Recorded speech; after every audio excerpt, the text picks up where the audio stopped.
每一天，牧师甲你做伙祈祷。今日是9月29，诗篇69篇29节安尼讲：总是我困苦忧愁，上帝啊，因为你的救恩，求你甲我安置伫悬的所在。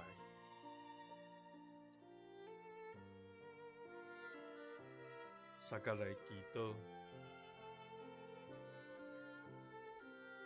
安置阮伫悬的所在的天父，阮感谢你，主啊，你是至悬无人通比的上帝，你是义爱怜悯，阁有丰盛慈爱的天父。因为你听善请人的祈祷，无看轻心内苦痛的人祈祷的声。主啊，求你应允，因为你的慈爱极其好。求你照你慈悲的丰盛，活过来看阮。主啊，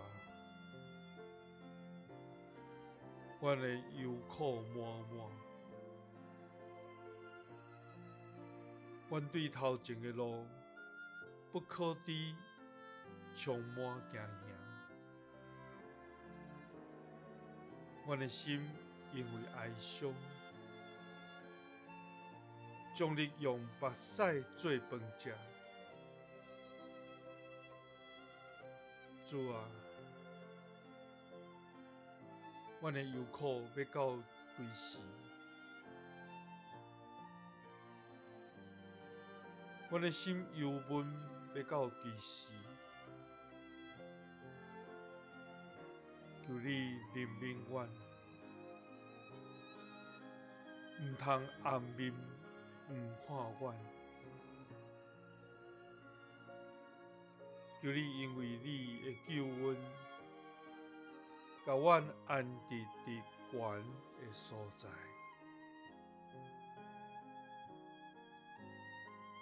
祈祷是奉主耶稣基督的圣名。阿们。